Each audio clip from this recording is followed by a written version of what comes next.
Are you worried at all about AI? I wouldn't say I'm worried about, I mean, other than, like the grid shutting down or, AI hitting a button that sends off nuclear weapons. If we take it down a notch from that, I think Yes, please do. Let's not go into that. okay, I'll keep it clean Yeah. here.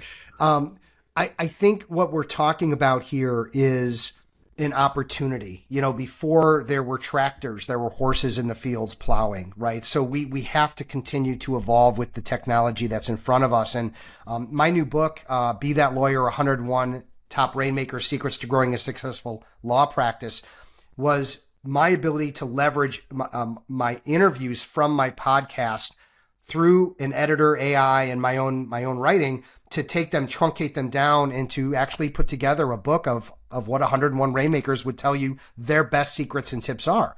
And for me to take that book and write that from listening to the podcasts over and over again and writing that book, it probably would have taken me a year. I think we wrote this book in about 3 months.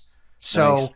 AI, I think it's something that's going to make legal and all professions more efficient if you know how to use it. I think that the key takeaway for lawyers right now is, like I would say about business development and a lot of other things, you're either a student of the game or you're left behind. Where do you want to be? If you're not doing business development and marketing and social media, you're being left behind.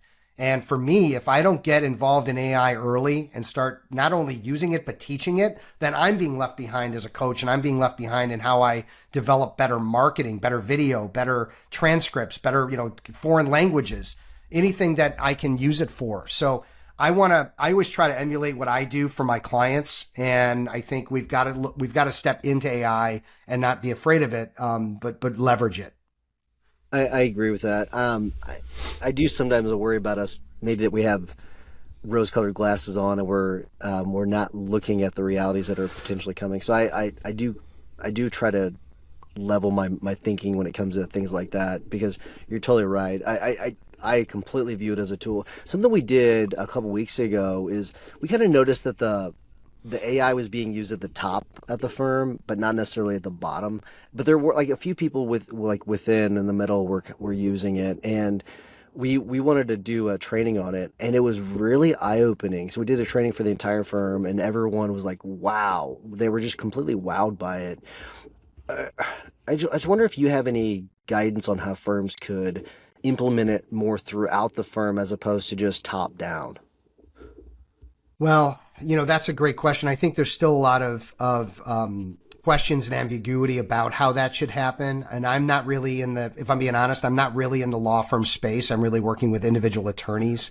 So it's a little more challenging for me to ask that question. But I would imagine that the people that work at the firms, the lawyers that work at the firms, the paralegals need to get direction from the top down, because if they just start using it on their own and doing whatever they want and it ends up being a problem for the firm, they could get themselves in a pickle. So I think firms need to have policies on AI use.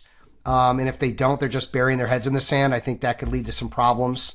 But I do like the idea of lawyers leaning in to create content, to do better social media posts. And I'm following more lawyers now than ever that are writing really intelligent and interesting posts on LinkedIn. And I know a lot of it's AI generated. That doesn't mean it isn't interesting, right? I mean, Sure. it's sometimes better written than they would do on their own. So I think there's got to be a connection between the firm ownership and the minions underneath that are going to get it done. But without having a policy, I think it's like the Wild West. Yeah, I will say this. I am a little concerned about.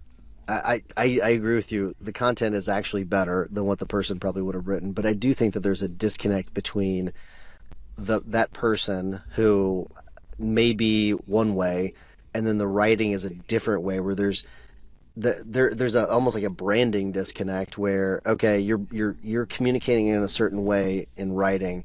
I then meet you in person, and it's like the record scratches. We're like, wait, hold on a second. This is not consistent.